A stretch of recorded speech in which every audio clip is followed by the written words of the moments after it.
pessoal, sejam bem-vindos a mais um episódio do Conversas do Ventino. Mais um convidado muito especial neste episódio, um músico profissional daqui de Vila Real de Santo António. Já anda há muitos anos dentro do meio da música, faz parte de uma banda muito conhecida a nível nacional, os Cleft, e muitas mais outras questões que iremos abordar ao longo da nossa conversa. Digam olá ao nosso convidado, Marco Reis. Olá, boa noite. Olá, Marco. Tudo bem? Olá, tudo bem, tudo bem. Estás nervoso? Não estás habituado a isto, não é? Não. Olha, Marco, vamos fazer isto assim de uma forma cronológica, que eu gosto, para ir avançando na conversa de forma estruturada. Tens muita coisa escrita aí, pá. Tenho muita coisa escrita, mas isto passa rápido, vais ver. Olha, por acaso eu tenho esquecido de pôr aqui o tempo. Pronto. Começava por te perguntar a tua infância. És mesmo de Vila Real, não é? Sim. Se viveste aqui até aos 20 anos. Até aos 20 anos? Mesmo até o dia que fiz 20 anos. Okay. No dia que fiz 20 anos fui para Lisboa. Como é que era o Marco na infância? O menino Marquinho? Epá, era mais um moço da vila. Não havia assim grande igual aos outros todos. Só que uns gostavam mais de futebol. Eu era uma miséria a jogar à bola. Ainda tentei, mas não tinha jeito nenhum. Mas pratiquei um bocadinho de tudo o que havia aqui para praticar, desde a pancada do bodyboard, dos skates, a bicicleta, fiz canoagem, fiz 30 por uma linha, mas o que me lembro mais ter feito durante mais tempo, aliás, a partir dos 5, 6 anos, foi mesmo a guitarra. Comecei nas escolas da Junta com o Francisco Ramires, carinhosamente conhecido como Chico Pataco, e foi ele que me ensinou as primeiras coisas todas, ele e a Vilma, que trabalhava com ele na altura. E foi os primeiros acordes, a primeira vez que toquei ao vivo foi o Papagaio Loiro de Bico Dourado, numa apresentação das escolinhas. Tinha 6 anos, também com o Chico e com a Vilma, e foi aí que começou tudo. E como é que te surge esse gosto pela música? Ou seja, tu não tinhas algum antecedente na família? O meu pai tocava, apesar de eu não me lembrar nada do meu pai. Mas eu não me lembro de não ter instrumentos em casa. Não me lembro mesmo. Eu não me lembro a primeira vez que peguei numa guitarra, porque eu andei sempre com guitarras desde que nasci. Eu tenho fotos minhas muito pequenino, com 2, 3 anos, já com guitarras em plástico, e o meu avô ia a monte e comprava mais vezes algumas meio a brincar, meio a sério. Ou seja, aquilo tinha cordas, mas não tocava nada, né? E não me lembro de não ter instrumentos em casa. O meu pai faleceu e tinha 2 anos e meio, portanto não me lembro nada dele. Mas lembro-me de ter cassetes e gravadores onde eu ouvia música, e lembro-me de uma cassete cor de laranja da BASF, que eu andava sempre com aquilo para trás e para a frente, e lembro-me de ouvir as músicas que aquilo tinha lá e eu gostar muito. Não sabia o que era, não fazia ideia. Depois mais tarde descobri que era Rolling Stones, Eric Clapton e B.B. King que estavam lá gravados. Eu não fazia ideia que eram aquelas pessoas. Mas acho que comecei bem a ouvir bastante. Comecei bem. E não me lembro de não ter guitarras em casa mesmo. E ao mesmo, tu começas a tocar, como já disseste, não é? Foste fazendo a tua formação foi sendo no sentido da música, ou era uma coisa paralela? Não, eu sempre, quem me conhece desde miúdo, sempre foi o que eu quis fazer. Nunca tive assim grandes ilusões, mesmo durante os tempos de escola e tudo. Mas não era aquela coisa, eu lembro-me, eu olho para trás e não era aquela coisa dos putos. Um quer ser astronauta, o outro quer ser artista de circo, sabes? Aquela que quando quer ser jogador de futebol, quer ser o Batman. A cena da música foi uma coisa que sempre teve presente e que eu sabia que queria fazer aquilo. Porque não era só um gosto, gosto de tocar guitarra. Eu acordava à meia da noite porque tinha vontade de tocar guitarra e tocava, se fosse preciso, às 3 da manhã, muito baixinho, até às 4 da manhã, e depois voltava a dormir. Mas aquilo dava-me assim ataques de vontade de tocar guitarra, e só foi, e era, por muita coisa que tenha praticado, era só aquilo que queria fazer, e sentia-me muito bem em palco quando ia tocar. Depois fui para a Tuna com os mais crescidos. Aliás, era eu, a Ana Rosa, aqui da terra também, e a Rita Barregão. Éramos os mais novos da Tuna. E eu adorava mesmo estar em palco. E depois, mais tarde, fui para o Videversos com o Tó. Exato, temos com aí 15 também anos. Informação. E foi onde ganhei mesmo a estaleca de banda. Tocar ao vivo, com público bom e às vezes público menos bom. E tens que levar com tudo, não é? E foi onde ganhei mesmo aquele calo de tocar ao vivo. Foi até ir para Lisboa. Foi 5 anos ou 6 anos que tive com o Videversos. a tocar em palcos grandes, palcos pequenos, fazer primeiras partes de bandas grandes, correr tudo e mais alguma coisa em Espanha e cá. E ganhei, aí foi onde ganhei mais o calo da música ao vivo. Epá, e se eu já gostava disto, depois daí tive mesmo a certeza que quero fazer isto para o resto da vida. Como é que foi o teu percurso escolar? Eras bom aluno? Gostavas da escola? Nem por isso? Epá, eu nunca fui mau aluno, mas nunca fui espetacular porque eu não tinha muito tempo para estudar, que eu tinha de tocar guitarra. Era sempre o que eu dizia. Era, tipo, por exemplo, tinha 4 horas para estudar para um teste. Epá, estudava 1 hora e meia e o resto era para tocar guitarra. Nem pensar na minha cabeça estar as 4 horas a estudar e ficar um dia sem tocar. Não conseguia, não. Eu estava a estudar e estava a olhar para a guitarra. Tenho que tirar o solo do Steve Vai ou do Quem nunca? Quem nunca? Não conseguia. Mas pá, enquanto me apeteceu estudar, tive notas razoáveis o suficiente para passar. Depois dei uma travadinha e quando decidi, pronto, é isto que eu quero fazer. A universidade não está nos meus planos. Mas ainda fizeste até ao fim do secundário? Não, nem acabei o secundário, falta-me para aí matemática. Tenho matemática pendurada. Por acaso é uma disciplina que nunca falta a ninguém. Nunca falta a ninguém. Sou só eu. Acho que sou só eu e um gajo na Austrália que me fizeram matemática. O resto toda a gente fez. Não, bem, estava com intenções de acabar. Mas fui lá para cima, começou-me a aparecer trabalho, a coisa começou a correr bem e a verdade é que até à data não senti grande falta. Tu já falaste aí dos Videversos, não é? Foi a primeira banda assim, propriamente dita. A primeira banda, só um ponto, a primeira banda foi com o Guinho Rosa, com o Ricardo Tacão, mais conhecido pelo Bala, e tinha 11 anos, 10, 11 anos, e era uma banda, embora fôssemos muito pequeninos e tocássemos muito mal, porque estávamos a aprender, nós já ganhávamos dinheiro com aquilo, nós tocávamos ao sábado na barragem do Beliche, nos Galhados. Ainda vi vídeos disso, da barragem. No restaurante, aquilo aí chegava uma excursão de holandesa, ou que estavam nos navegadores, ou que era, enchiam aquilo e nós tocávamos durante 2 ou 3 horas, tipo banda de baile, e fazíamos algum dinheirito, pouca coisa, mas já tocávamos. Eu lembro-me que havia muitas músicas que eu não sabia tocar e baixava o volume da guitarra a ver se ninguém dava por mim, porque eram temas com o Bala já. Que eu tinha 10, 11, eles tinham 13, nós temos 3 anos de diferença. Já faz muita diferença nessas idades, não é? Sim.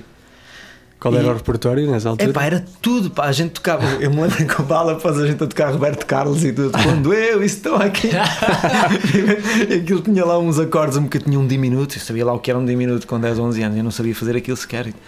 Depois lá aprendi. Não, mas são acordes que, não são acordes como os outros, só que a viver aqui, tipo, uma pessoa não tinha assim, tocava mais o dó, o ré, só coisas mais básicas.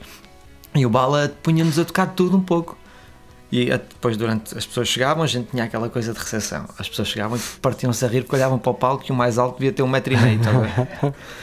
E depois a gente tocava durante o jantar e tal, depois parávamos, depois íamos comer e depois tocávamos mais um bocado, depois parávamos outra vez, depois no final era aquelas músicas de baile e faziam o jogo da cadeira e aquela coisa. A gente estava ali até à meia-noite e tal a tocar, muito pequeninos. Andava a Lucinda e o Tacão para trás e para a frente com a gente na carrinha. E depois, ou seja, 10 anos, estás a ver? 10, 11 anos, começou tudo na varanda do Guinho. Mas ainda ensaiavam na varanda do Guinho. Pois é, aqui, ali ao fundo. E vamos passar uma foto disso, um registro fotográfico desse começou aí, depois é que veio, e depois ainda tive uma banda de metal, que eu nunca fui assim muito virado para o metal, com o Simon, que era os Embodiment, que eles me chamavam o Heavy Metal de Beto. Heavy Metal. É verdade. Porque eles carinhosamente me chamavam assim, porque eles eram todos mesmo malta Heavy Metal à série, cabelos grandes e caveiras e não sei o quê. E eu me lembro uma vez na feira, comprei uma blusa dos Obituary, só para os concertos, porque eu nunca ouvi Obituary na minha vida. Mas tinha que ter uma suéte com caveiras, estás a ver, para ficar bem na fotografia.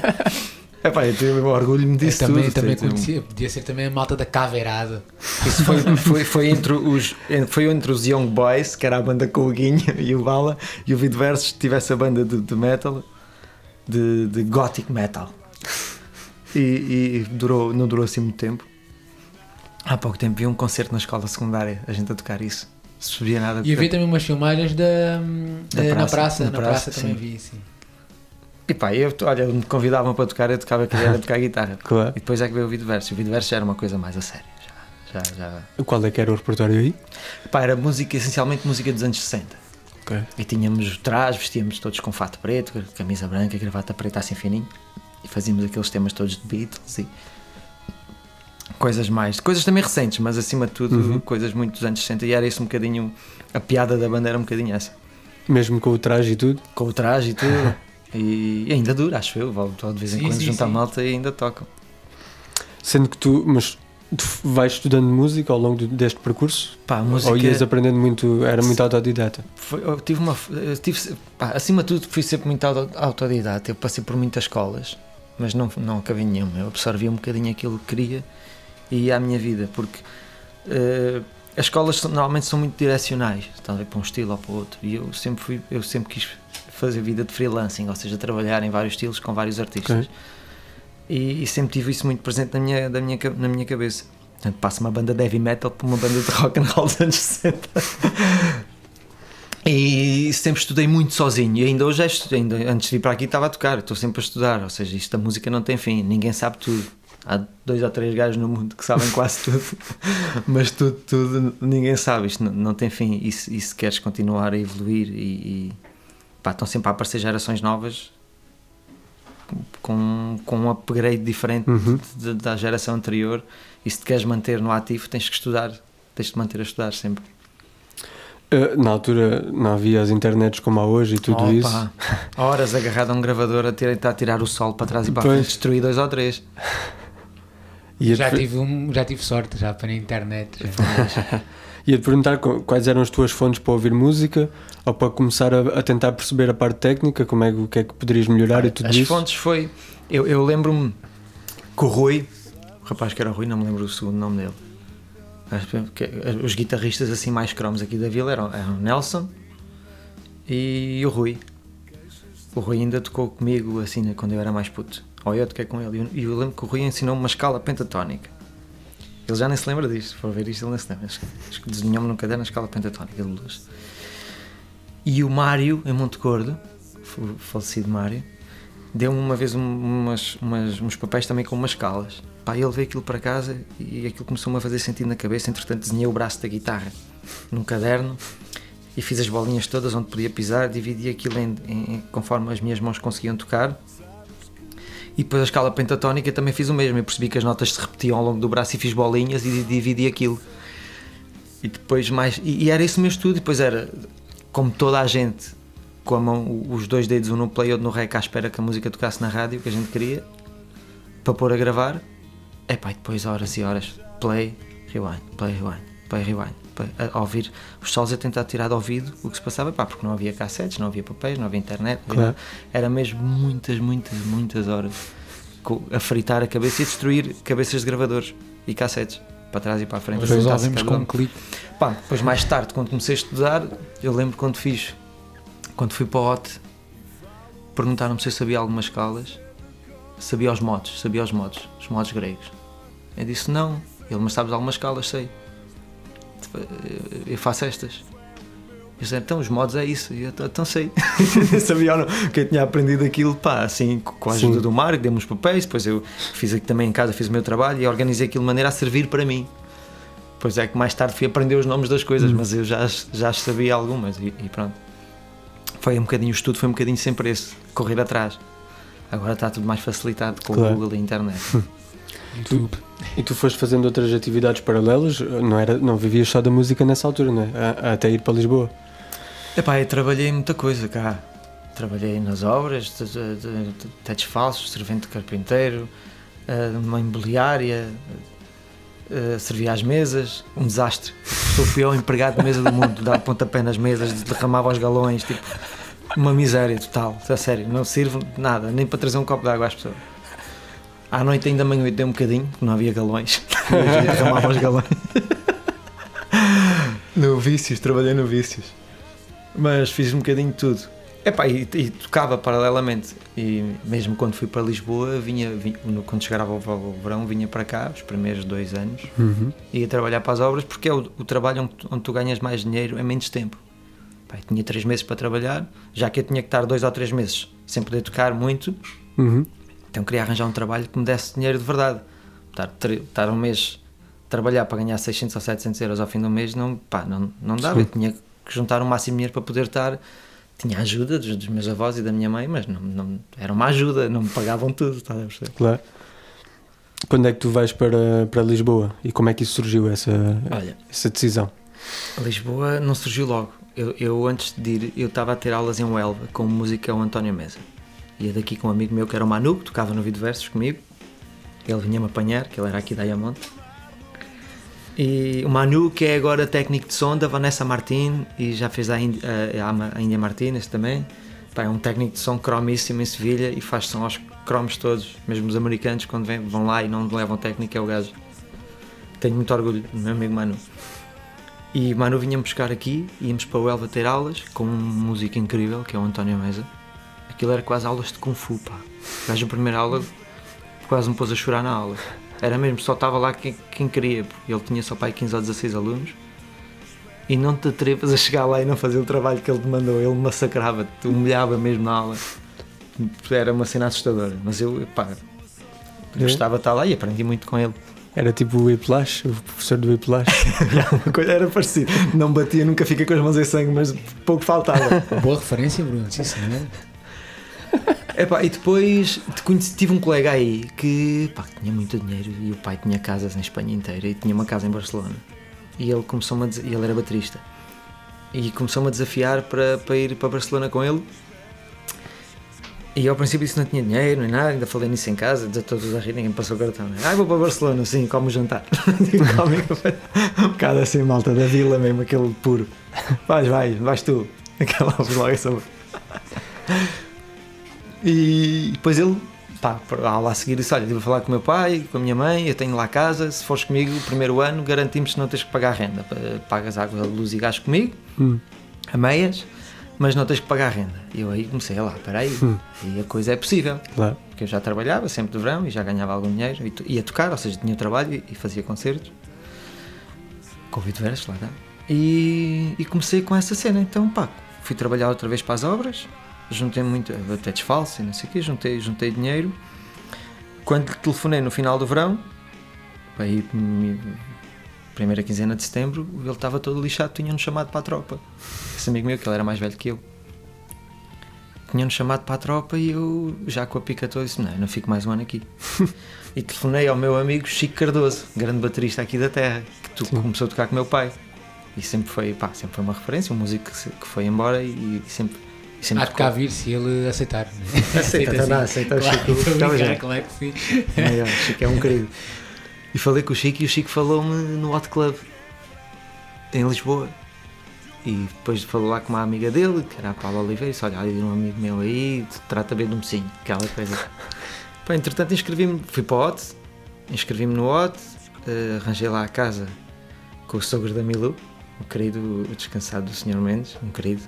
Uma pessoa incrível que já partiu, o pai do Lino, e ele foi um querido, aceitou-me lá em casa, fiquei lá um tempo com ele, comecei a ir para o Hot, não conhecia ninguém, para teres noção, um gajo aqui vai ao café e os amigos e tal, e cheguei a Lisboa, é a primeira vez que fui para a escola, foi daqui, foi a minha mãe e o meu padrasto Joaquim. Em 2000. É preciso, no dia que fiz 20 anos. É preciso pôr isto. Dia 20 de março de 2000, no dia que fiz 20 anos.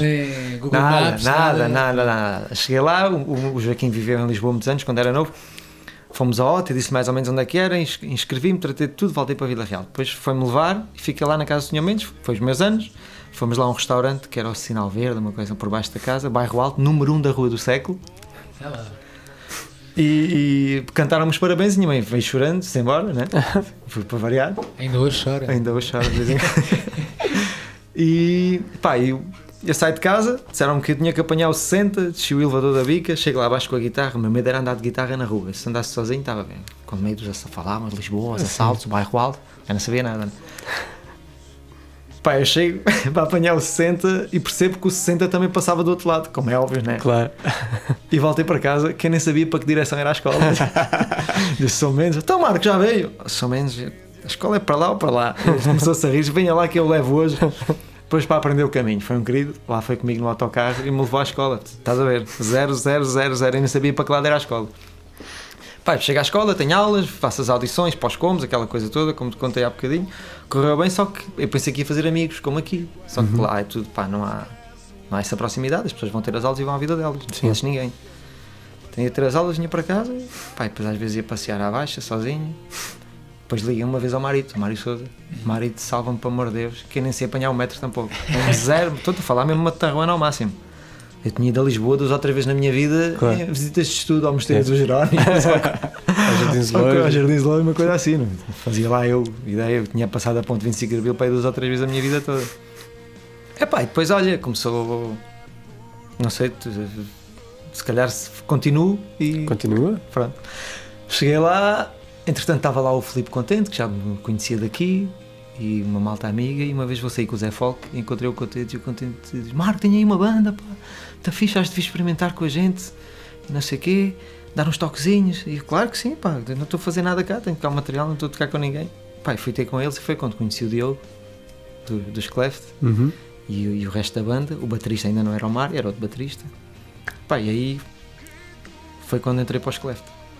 Que o Diogo queria um pianista, não queria um guitarrista, porque o Bola já tocava guitarra, e ele também tocava, mas depois curtiram o meu trabalho e fiquei. E depois, um ano para aí mais tarde, eles decidiram despedir o baterista e eu chamei o Marito, estava cego para meter lá o Marito também, não é? E a banda ficou quase mais da vila do que de Lisboa. Foi em que ano que entras para a banda? Foi logo em 2000. Mas a banda aí era uma banda de concursos de bandas, pá. O Filipe Contente acordava de manhã e à net, 2001, pá, aí, e escrevia concurso de bandas, e o que aparecesse ele mandava maquetes. A gente se inscrevia em todo lado. Metíamos todos num carro com um par de meias e uma escova de dentes e dormíamos em pousadas da juventude, dormíamos aqui, sei lá, a gente houve verões que corria tudo. Tu, quando falas do Hot Club, para o pessoal que não está dentro do assunto e não sabe bem o que é... É uma escola de jazz. É uma escola, tu vias mesmo ter aulas. Sim, ia ter e era aulas, guitarra. Sim, de guitarra, mas tive 1 ano e meio no Hot também. Okay. Depois foi a minha vida. Ou seja, depois, entretanto, começas com o pessoal dos Cleft. Aí já era Cleft ou ainda não? Era Shiver Cleft, mas depois resolveram... Nenhum da banda nunca teve jeito para nomes. Não. E o que é que significa Cleft já agora? Ia, pá. Há quantos anos não saía essa pergunta? É verdade. Que também nunca respondeste. Já agora? É pá, a pessoal, se for ao Google percebe melhor, mas quando o Império Otomano invadiu a Grécia, isto é cenas do pessoal, não deixem de ver o vídeo agora, isto ainda vai ficar interessante. Não, é rápido. Houve um grupo de gregos que se manteve independente nas montanhas, que dava por nome de Cleft, uma coisa assim, e pilhava os turcos para se manterem independentes e roubavam. Daí a cleptomania, vem daí desse nome. Pá, depois isto podem aprofundar um bocadinho mais, já nem me lembro, eu já tinha isto decorado. Mas é bastante interessante a explicação. Ou seja, e depois, entretanto, vocês logo ao início começas logo a dar concertos? Ou vocês... Quando começamos ninguém quer ouvir bandas de originais de putos, né? Não nos deixam. Já era banda de originais? Sim, é isso. A gente ainda fez um par de cenas de covers, mas tínhamos 1 ou 2 covers misturados sempre com originais, que era uma coisa que nem me passava pela cabeça. Eu, quando fui para Lisboa, sempre fui com o intuito do freelancing. Eu nunca tive ideias de ter uma banda, de ser artista de uma banda de originais, estás a ver? Nunca foi esse o meu foco, era ser músico de um artista famoso, de um artista conhecido. Aliás, o meu foco era ser músico do Rui Veloso. Entretanto, já tocámos juntos e tudo, mas não toco na banda dele, mas já tive o prazer de tocar com ele. Umas jam sessions na brincadeira e não sei o quê. Mas, pá, os Clef foi uma feliz coincidência. Eu tinha muita música na minha cabeça de ouvir, tinha muitas malhas, mas eu nunca tinha feito uma música de princípio ao fim, sabes? Tinha muita coisa minha. Bocadinhos de coisas que nunca acabei. Depois, quando cheguei aos Cleft, pá, dei uso a isso tudo, comecei a aplicar uma série de coisas e correu bem. E a malta gostou, encaixámos muito bem e tínhamos uma energia muito boa. Mas eu nunca perdi a cena do foco do freelancing. E foi o que acabou por acontecer mesmo durante os Cleft. Foi a começar a tocar com outra malta diferente, através de amigos, porque um guitarrista não podia fazer um gig num dia, e depois eu também não podia, e houve alguém que conhecia, olha, aquele puto saca os temas e faz a cena, pá, mas ninguém o conhece lá de nenhum, mas ele faz o trabalho. Ou seja, a primeira cena que eu faço, sem ser os Cleft, eu vou tocar com uma banda num bar, uma banda batidíssima, que era o Shanka, sem ensaio nenhum. Eles mandaram um mini disc, na altura que era um mini disc, de um gig eles a tocarem ao vivo lá, tudo assim, malta a rir e não sei o quê, era uma cena ao vivo, já eram bem engraçados ao vivo, e eu, a primeira cena que faço é ir tocar com eles sem ensaios, e eles todos com o coração nas mãos. porque eu fui um bocado impingido por outro amigo meu, um amigo em comum, Sim. que é o Manel. Pá, e a cena correu bem, voltaram-me a chamar, fiz 3 sábados seguidos com ele e depois convidaram-me para uma banda de tributo a Sting e aí sim foi a rampa de lançamento para o freelancing à série, porque essa banda tinha a nata de Lisboa, os cromos todos, tinha o Vicky na bateria, quem é músico sabe quem é esta malta, tinha as Patrícias nas vozes e o Paulo Ramos, tinha o Canoa, tinha o Nando Araújo no baixo, o Canoa nas teclas, o Nando Araújo no baixo, pá, que toca com o Carlos do Carmo, não sei se não tocou com a Marisa também, toca com a malta, que agora é conhecido por Yami, é artista. Tinha Ricardo Quintas, as Pátis e o Paulo Ramos nas vozes. Foi onde eu conheci essa malta toda e eu, pá, e era só cromos. E eu na guitarra, tipo, o primeiro ensaio ia vomitando todo com os nervos, mesmo literalmente, não é uma expressão. Eu estava parece que ia para um concerto. Eu tive durante 3 dias a sacar o repertório das 8 da manhã às 8 da noite. Eu lembro, era um tributo a Sting e era uma apresentação daquilo. E a expectativa era bem alta porque os músicos eram todos incríveis. As Patties tinham vindo fazer uma tour com o Terence Trent D'Arby, pá. Tinham estado no Jay Leno, tinham estado no House of Blues em Chicago, tinham corrido o mundo inteiro e já a malta não os ouvia a bué. E então a expectativa era muito alta e eu era mesmo o L mais pequenito dali. Então, pá, eu sabia que se fizesse um bom trabalho a coisa ia correr bem dali para a frente. Se fizesse um mau trabalho, provavelmente nunca mais ninguém me chamava para nada.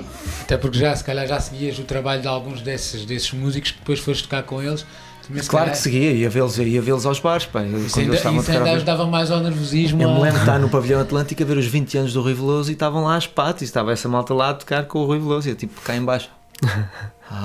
Mal sabia eu o que é que me esperava, né? E pá, eu me lembro de ter ido, era um tributo a Sting, eu me lembro de ter ido para a FNAC, não conseguia dormir, fui para a FNAC comprar um DVD de Sting para ver o concerto deles ao vivo, para sacar tudo ao pormenor e estar a tomar café com a malta da FNAC. A FNAC estava fechada ainda. A sério, eu durante 3, 4 dias, das 8 da manhã às 8 da noite, eu só toquei aquilo. Depois começou a aliviar, comecei a perceber que já sabia os temas, comecei a tocar menos. E no primeiro ensaio eu fui para o primeiro concerto. Eu não fui para o ensaio, eu fui para o concerto. E o primeiro ensaio eu ia para o concerto e cheguei lá e sabia aquilo tudo de trás para a frente. E a malta, os cromos mais relaxados, não é? Porque eles claro. Todos os animais a tocar e a cantar. E às tantas já era, peraí, o puto é que sabe, como é que é? Oh, Marco, esta parte como é que é? E eu tipo com a guitarra bem da baixinha, é assim, é isso, bora lá, continua.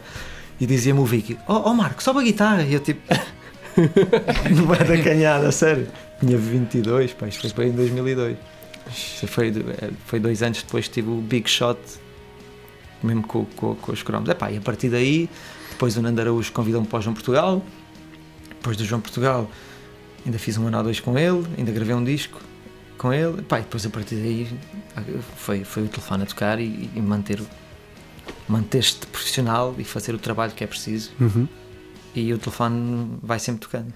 Sendo que esses projetos, por exemplo, o tributo ao Sting, o tributo ao Stevie Wonder, né? Depois também fizeste. Isso ainda durou muito tempo, não é? Durou. Isso era um bocadinho uma montra. Mal tinha tocar com essas bandas, com esses cromos todos. Eu tocava muito num bar muito conhecido em Lisboa na altura, que já fechou, que era o Speakeasy. E isso serviu um bocadinho de montra com essas bandas. Fizemos noites com tributo a Sting e a Stevie Wonder no Speakeasy.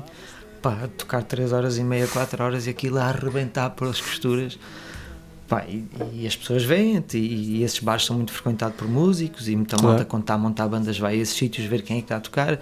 Pá, e começaram a chamar e graças a Deus a coisa correu bem e eu também não facilitei, eu fiz sempre o possível por chegar aos ensaios com as cenas todas sabidas e ter bom som e estudei muito, pratiquei muito, li muito para me manter ativo.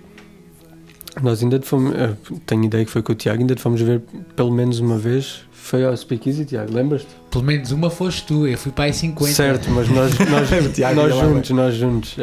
Sim, ainda fomos terá sido ao Speakeasy. E ao Templários também. Eu me lembro de teres ido falar comigo, teres dito que eras amigo do Tiago, uma coisa assim. Isso foi noutra questão, já lá vamos. Já lá vamos. Já lá vamos. Falar comigo. Sim, o Speakeasy e o Templários também, pronto, onde ele ia. Eu acho que foi tributo a Stevie Wonder, que eu me estou a lembrar que fui ver com o Tiago uma vez. E já estamos a falar, sei lá, 2000 e... Nem sei, Tiago, o que é que achas? 12? Talvez 12, 13 por aí. Ainda fazias nessa Estávamos altura? Epá, não, aquilo não morreu, aquilo Pois, exatamente. está moribundo, mas a malta volta e mas- meia, pessoal, vamos fazer um gig, não sei o que, a malta E junta-se. vais sempre, é sempre a mesma malta. Sim, pá, às vezes há um substituto ou outro, às vezes não vai o Vic e vai o Ivo, Ok. às vezes não vai o Ivo, às vezes já houve alguns que o Paulo Ramos não foi o TC, que está só Sim. Cruz, Já foi o André Silva, o Mauro o André Ramos, Cima, o Rui, o Ruizinho, o Rui. já foram, pá, às vezes quando um não pode, acho que por mim também já foi o Guilha, não sei se já, ou o Mardel, ou o Guilha, não me lembro. Também já foi o Dick, né? O Dick até há um DVD de tributo a Sting, até Não, o Dick faz. ficou logo, o Nando Araújo, fica. o Nando Araújo fez uns quantos ao princípio, depois saiu logo e ficou o Dick. Há também um concerto de tributo a Stevie Wonder que está o Oliveira no baixo. Também o Oliveira já fez. Que era o Oliveira, era o baixista da primeira banda que eu fui tocar com eles, que era o Schenker. Depois isto é um tudo T0 malta que toca depois. mal. claro. É tudo malta que Tudo toca malta que toca mal. Não tem jeito. O Oliveira que é dos Comédia à la Carte, da banda dos Exatamente. Comédia à la Carte. Pronto, sendo que, como já explicaste, paralelamente tiveste sempre os Cleft. Estiveste Sim, sempre sim, integrado sim. nos Cleft. E é tranquilo? Eles também fazem isso ou é só tu que Não, tens tanto mais... o Marito faz um bocadinho, mas todos nós tivemos sempre trabalho. Nós nunca tivemos assim. Tivemos uma ilusão muito grande com aquilo e isso, mas nunca fomos burros ao ponto de achar que iríamos viver dos Cleft para sempre. Sabes? Uhum. Todos nós tínhamos trabalhos paralelos. Eu, como músico, o Marito ainda manteve o dele. Toda a gente, o Filipe Contente era muito ligado à informática. O Francisco Duarte, que toda a gente o conhece por bolas, tinha a empresa do pai. O marido trabalhava e trabalha para a IGEAC em Lisboa. Pá, todos tivemos assim trabalhos paralelos. Pá, e mesmo os Cleft, eu tive sempre consciente, mesmo que os Cleft tivessem muito sucesso, eu nunca queria deixar de tocar com outra malta, porque é das coisas que me dá mais gozo. Sim. É quando me entregam um repertório ao papel e dizem, olha, é para fazer isto, são estes temas, temos ensaio daqui a 2 semanas, ou às vezes nem há ensaio. Quer dizer, olha, é para tocar estes temas, é dias 3, há soundcheck às 4, dia 3, soundcheck Isso é o melhor às... que é para não perder a essência.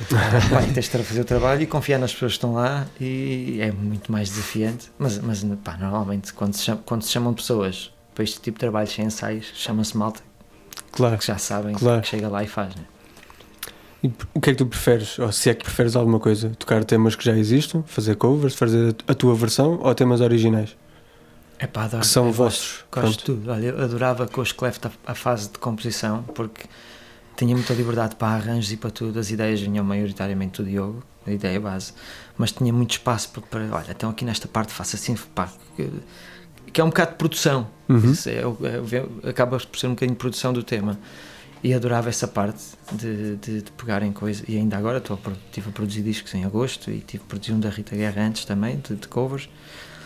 E tens que fazer arranjos teus e adoro isso. Eu nunca fui muito bom, e tens de ter consciência disso, a fazer músicas do zero. Porque como estudei música e ouvi muita música, tudo o que toco já me soa qualquer coisa. Claro. É muito difícil tu criares alguma coisa que não exista já. Sim. Mas os últimos hits dos últimos 10 anos tocam-se todos com os mesmos 4 acordes. É uma coisa incrível.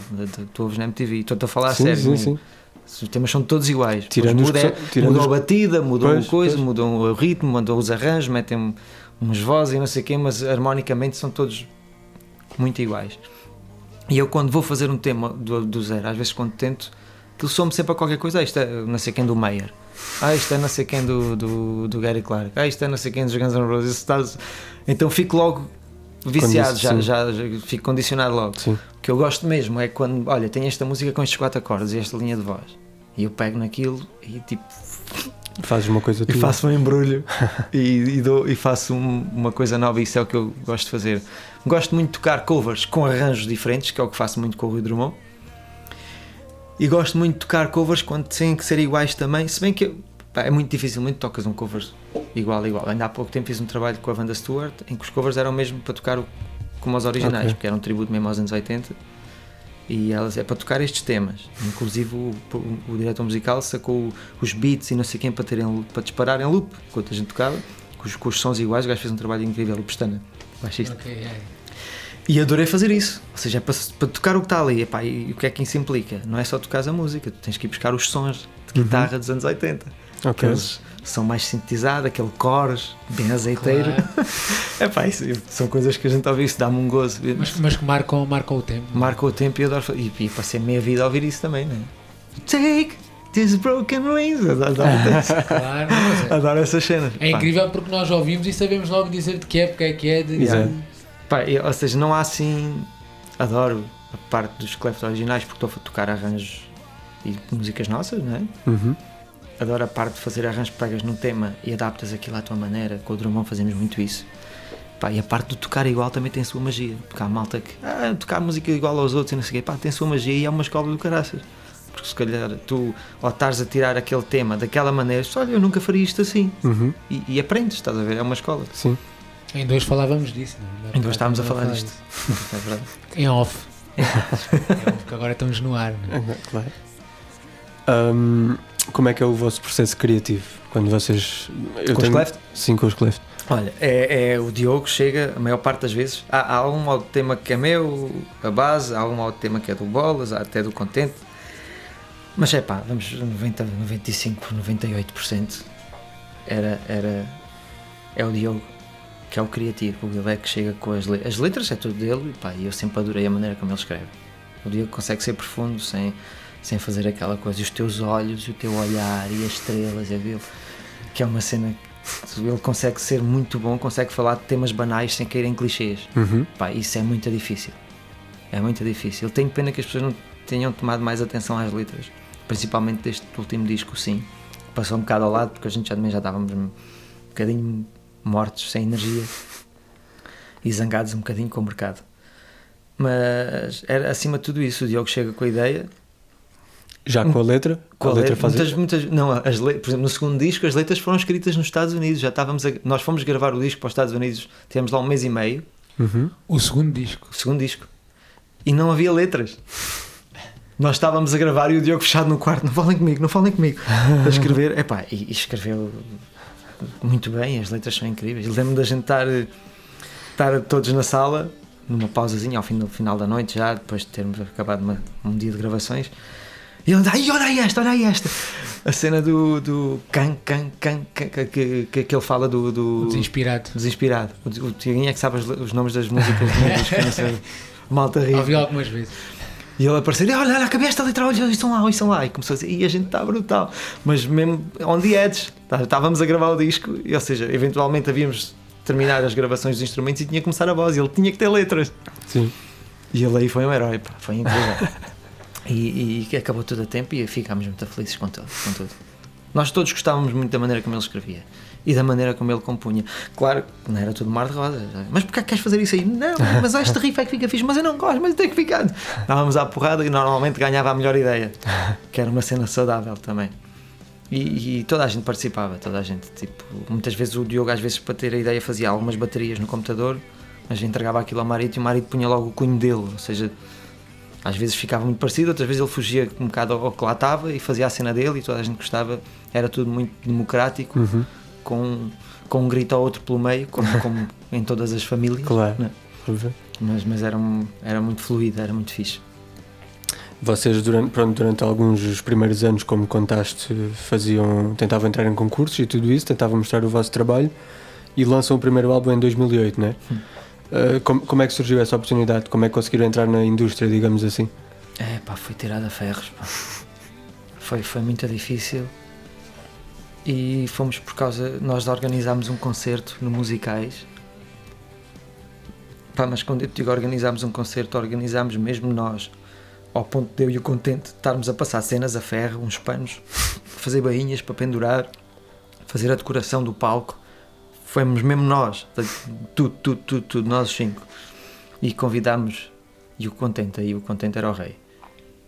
E o Contente e o Diogo, mas o Contente é que era o chato no bom sentido. Ele insistiu para as pessoas irem, para as pessoas certas, que a gente achava que eram certas na altura, irem ao concerto. Mas não sei se posso, mas diga-me lá, mas eu preciso mesmo que me garante, e não sei o que mais. E ele aí era o rei. E convenceu uma série de gente a ir, e o Pacman foi cantar um tema connosco.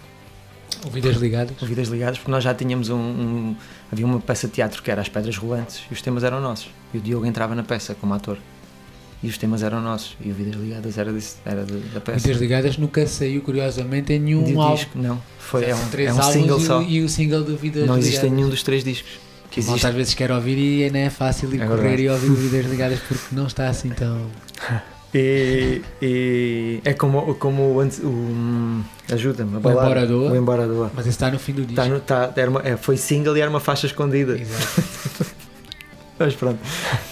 Pai, e fizemos esse concerto, convencemos uma data de gente a ir, e estavam lá pessoas da indústria de peso, e no final do concerto tivemos algumas reuniões e conseguimos o contrato com a Universal.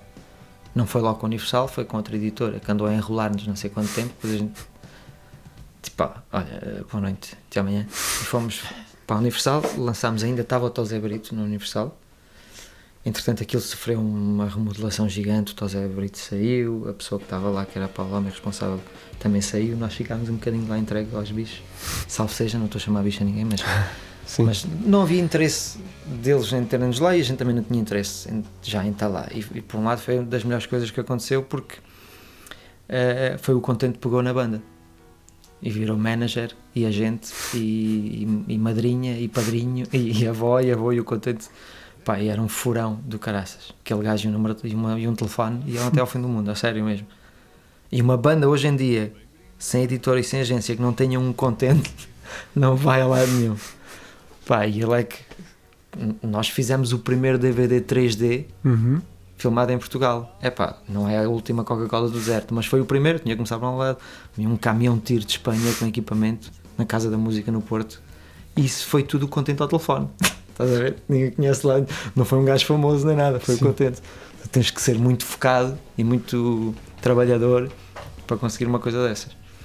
Eu comigo não íamos a lado nenhum, porque eu é tocar guitarra, fazer arranjo, tudo bem, dás-me um telefone e é um silêncio ensurdecedor, não sirve mesmo nada para esse tipo de negociações. E foi aí que conseguimos o primeiro disco, conseguimos na Universal. Depois saímos e o segundo foi quando fomos para os Estados Unidos. Uma cena no fim de impensável. 2009.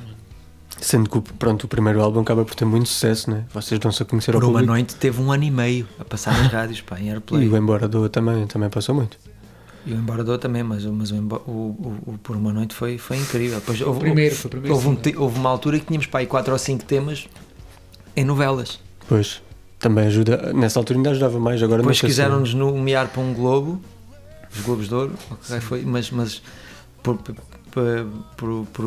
uma noite, mas os Globos de Ouro era do ano anterior e a nossa música era do ano que estava a decorrer, então não era.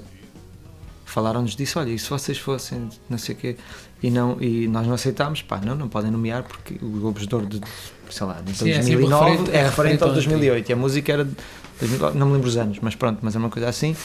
Mas depois tivemos nomeações para a MTV. Muita gente dizia, foram nomeados porque o Diogo não tem nada a ver, não é a MTV que escolhe, né? São os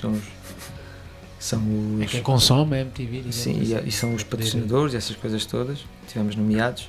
Acho que o primeiro álbum ainda tem algo, tem o Antes e Depois, também como single, né? Depois tivemos, pá, no primeiro álbum tivemos 3 ou 4 singles ainda a passar.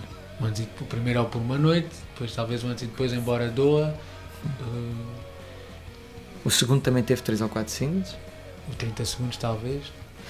Pá, mas chegas a um ponto em quando tu és pequenino e estás a crescer e não tens manager nem agência, és independente e as pessoas vão-te achando que tínhamos uma equipa de estrada incrível, dos melhores técnicos, de alguns dos melhores do país mesmo, e adoravam andar com a gente. Nós levávamos aquilo mesmo a sério, ensaiávamos todas as semanas rigorosamente 3 vezes por semana, 2, 3 vezes por semana, no matter what, mesmo sem concertos ou não, ensaiávamos sempre, éramos muito rígidos nos ensaios. Tinha que tocar. Eu ainda assisti a algo. Ninguém fazia, faço a expressão, mas ninguém fazia xixi para fora do penico. Os temas é para se tocarem assim, de princípio ao fim.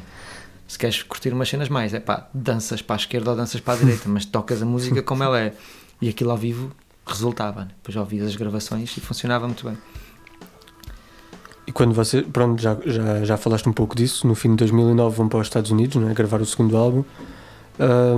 Como é que surgiu essa? Já contaste também um bocadinho, não é? É pá, essa loucura surge com bolas, conheci os produtores todos a fazer pesquisas e depois envenenou o Contente.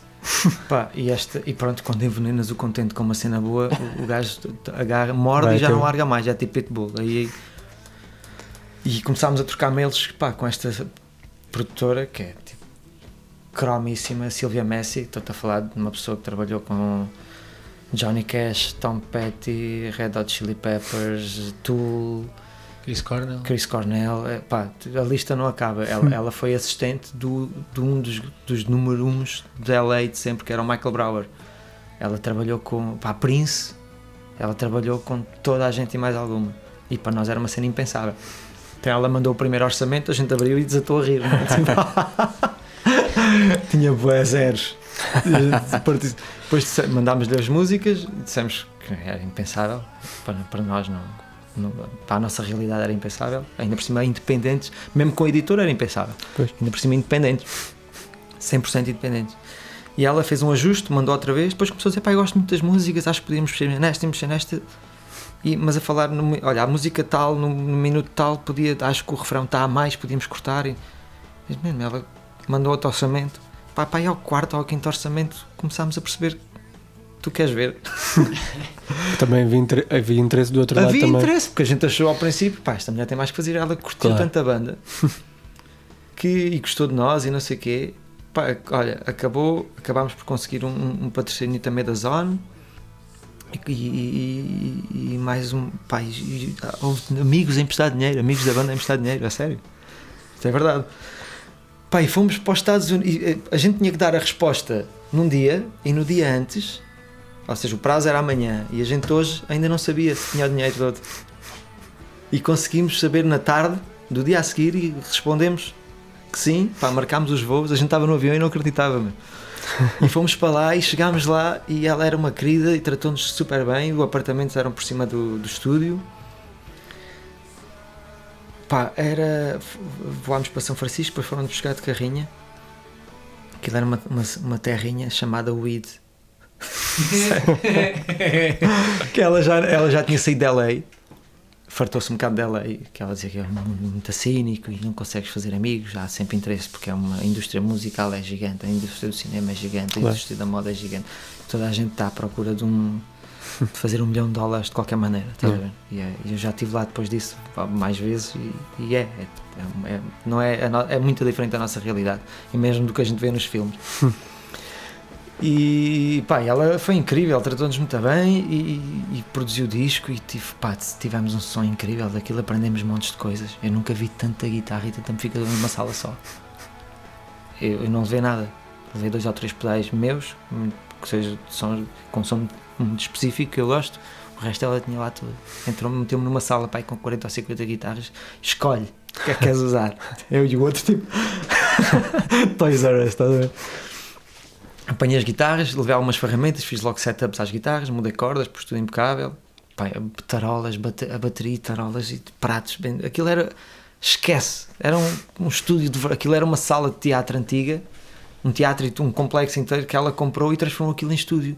Então aquilo estava tudo cheio de material, mas material... Tu se juntares as 5 ou 6 lojas de música em Lisboa, se calhar não tens tanto material como ela tinha lá. Pai, tivemos lá 1 mês e meio de sonho. Tu imagina 5 malucos tipo nos Estados Unidos a gravar um disco com uma croma tipo internacional. Pá, sem editora, sem agência, sem nada, ninguém nos chatear a cabeça e a opinar. Pá, foi como banda, foi dos melhores anos da nossa vida, foi um sonho, fazia tudo outra vez, igualzinho. Depois vocês acabam, foi 1 mês e meio que tiveram lá? Faz agora, anos. Nós fomos em janeiro, fomos meia dúzia de dias depois da passagem de ano. Tive dia 5 ou dia 6 de janeiro, uma coisa assim. Acabam o álbum, não é? Voltam para cá e depois consideras que esse álbum teve tanto sucesso como o primeiro? Epá, não sei. Nós tocámos muito esse disco também, mas não sei. Aí foi quando começaram a acontecer os problemas. Pá, o Bolas, o Francisco Duarte, conhecido por Bolas, sai da banda, na boa. Sem guerras, só houve uma guerra comigo porque eu não queria mesmo que ele saísse e ele decidiu isso. Veio o Moreno, o Ricardo Moreno, o cunhado do Mário, mas pronto, perde-se ali uma pessoa e embora a energia se mantenha e estava lá o Contente, a coisa continua a funcionar. Entretanto o Contente também sai, também por razões pessoais, e a banda, pá, começou, a malta tocava, fazia os concertos, mas já não havia a mesma energia, porque aquilo, os Cleft resultavam porque a gente éramos mesmo irmãos. Pois. Pá, pá, a malta quando não estava a tocar estávamos juntos, a gente acordava de manhã, a primeira coisa que fazia, se não dormíssemos um no casa dos outros, era acordar, onde é que estás? Então vá, vou ir ter, não sei o que, eu sei. Pá, eu, de verão, a malta vinha toda para aqui, ficavam na casa da minha avó, lembro um ano, depois a minha mãe alugou a casa, saíram, foram para a casa do Mário, que os pais dele não estavam, e era a banda e mais os amigos da banda. Nós estávamos sempre, nós íamos de cá para os concursos de bandas e aparecia uma catrafada de gente atrás, uma excursão. Pá, havia uma cena de só para de união aqui em Vila Real, da casa da tua mãe, né? A do casa... Mário são 10 passos. Pois, basicamente. Malta com os sacos de cama a arrojar pelo chão, ainda ia chegou lá. à casa do Mário e largou tudo no mesmo sítio, ficou tudo a dormir no chão também. E éramos família mesmo, estávamos sempre juntos, tocávamos juntos, ensaiávamos juntos, passávamos férias juntos, pá, andávamos sempre juntos, era mesmo irmãos. E a partir do momento que isso começa a morrer, pá, é inevitável que o outro lado também, Claro. a energia da banda começa a cair. Claro. Embora as pessoas que foram para a banda tinham sido incríveis e tocavam muito bem e faziam o trabalho de forma exímia, faltava a energia daquela coisa como nós crescemos. É que estamos a falar de 2009, 2010, mas a banda começa em 2000. Claro. Então, havia muita coisa para trás. E pronto, olha, e de 2009 para a frente ainda lançámos depois em 2015 ou 2016 saiu o Sim, já comigo, com o Diogo e com o Mário só. E esse disco a banda já estava moribunda e é como está. Portanto, neste momento está parada, ninguém sabe se acaba, se não acaba. Eu acho que eu estou a falar disto contigo porque estamos aqui, mas é um assunto que eu já nem... Sabes, quando me falam nos Clefta já... Pá, porque é uma coisa que dói, pá. Foi tão bom, foi tão bom, foi tão bom, e as expectativas eram tão boas e tinha tudo para dar certo. Achas que é impossível a formação original voltar a reunir-se? Mais que nós nos reunimos, pá, quando é que foi? O Tiago é que sabe as datas. Foi há um ano, foi o ano passado, fizemos um concerto para... Foi para recordar, mesmo com os 5 originais, foi incrível, na Fábrica da Pólvora, no Pátio do Sol. Pátio do Sol, exatamente. Para malta, o pessoal de lá contactou-me, que eu ia lá tocar às vezes com outras bandas, se eu estava nessa, e ao princípio não liguei muito, mas pá, o rapaz foi tão querido, tão simpático, e pá, mas olha que eu gosto bem da banda, e não sei o que mais, e a malta aqui tivemos a ver outro dia, cenas no computador, e toda a gente conhecia a banda, mas ninguém sabia que tu eras da banda, porque pá, a malta conhece o Diogo, como é óbvio. E pá, eu comecei a envenenar o Diogo, depois comecei a envenenar o Contente, depois comecei aquilo começou a ganhar umas proporções assim maiores e começou a ficar tudo cheio de pique, e fomos ensaiar, pá, e aquilo lutou, encheu, teve malta de cá, lá, a ver o concerto, foi muito bom, depois pronto, fomos para casa e arrumamos as cenas outra vez, e dói um bocadinho, pá, dói muito cada vez que falamos na banda e vemos vídeos e não sei o quê. Por exemplo, eu outro dia andava em casa e a minha namorada estava a ouvir cenas no telefone e eu andava a fazer as minhas coisas e ela estava a ouvir Clefta, ela nunca viu Clefta ao vivo. Começámos a namorar quando aquilo já estava no fim. E eu pedi-lhe para tirar. E ela me olha para mim, Marta, a sério, não ponhas a tocar, meu. Então, mas isso era a tua banda, pá, mas não ponhas a tocar, dói-me. Eu ouço isto e dói-me. Eu nunca falei disto com ninguém. Falei com ela, não é? Mas custa. Tipo, é tipo uma namorada que tu amavas e te deixou, estás a ver? Sim. É um bocadinho isso. Sim. Claro, é uma paixão que... Uma paixão que deixou-te ou acabaram, mas continua a haver aquele amor antigo, e é um bocadinho por aí. E, pá, eu irrita-me por causa disso, ouço aquilo e acho que aquilo tem muita qualidade. Sou suspeito, não é? Claro. Mas, agora não estou a ser muito humilde, mas acho mesmo, porque é meu, não é? Tu fazes as tuas coisas, também gostas dela. E dói-me cada vez que ouço aquilo e penso que aquilo podia ter vingado de outra maneira. Mas olha, fui para outros projetos bons, estive com a Rita Guerra 8 ou 10 anos a tocar e continuo a ouvir, estou com o Sardé, estou a fazer coisas com o Agir também, estou numa série de projetos que eu adoro fazer e adoro as pessoas e adoro tocar e a vida continua. Nessa questão dos dois álbuns, de 2008 e 2010, claro que agora é fácil falar porque também já passou esse tempo todo e falando da indústria, isso como falaste, tu achas que, ou seja, como é que eu faço a pergunta? Se no que diz respeito ao público... Fazes com o sotaque da vila, como... Ouve lá, mo, como é que era? Ouve lá essa cena. Isso é tipo coisa e não sei o quê, ou não tem nada a ver? Isso é o nosso amigo Bala. Se achas que a gravação de um álbum lá fora e este que foi em 2008 o primeiro, depois de ver isto, se achas realmente que isso fará diferença ou fez alguma diferença naquilo que é o impacto no público? Não, faz diferença para nós, pá.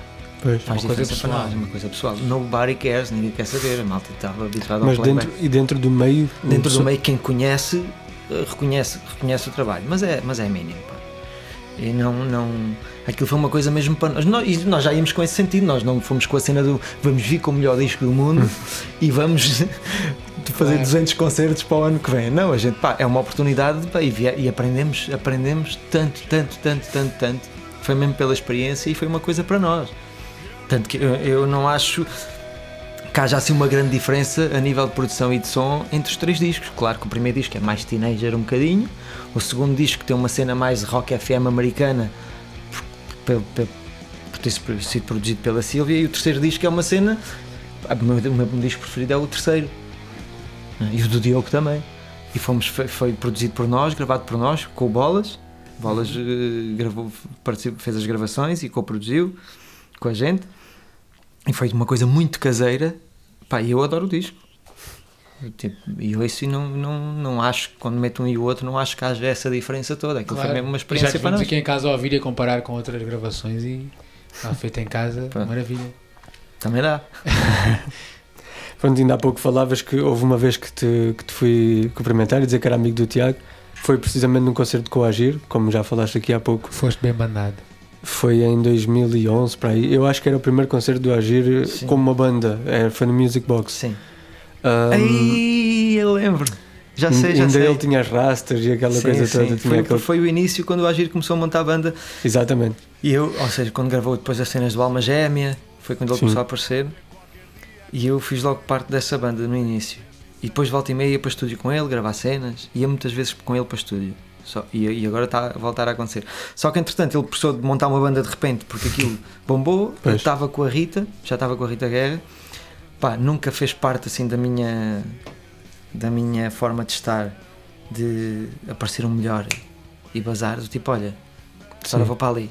Estava com a Rita, mantive com a Rita, por acaso saí agora há pouco tempo, já não estou com ela, foram 9 ou 10 anos do caraças, mas é preciso mudar de vez em quando, sabe? A coisa entra numa rotina, começa a cansar e não é saudável para ninguém.